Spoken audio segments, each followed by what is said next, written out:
I want to correct the way that you guys are kicking. So when you guys are shadowing it, I don't know if I'm doing it or not. I have to look at the video. When you guys are doing the punch, okay, a lot of you guys are just doing this. So of course I'm going to have balance, right? So look what I'm doing, this, and then I'm bringing it back over here. Of course I'm going to have balance.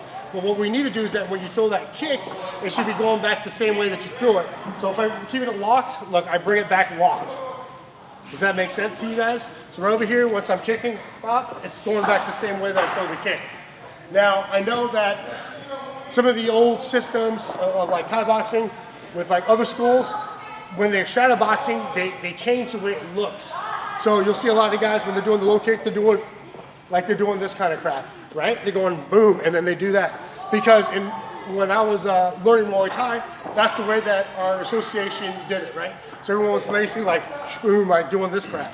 But in reality, if you're not going to kick like that in a fight, why would you do that in the air? So the way you got to think about it, if I'm going to go ahead and kick, boom, I'm basically bringing it the same way back that I'm actually moving as I'm basically doing my shadow boxing. So when you guys are doing it, try to act like you're kicking somebody, and then when you make contact with that person, do you basically fold your leg?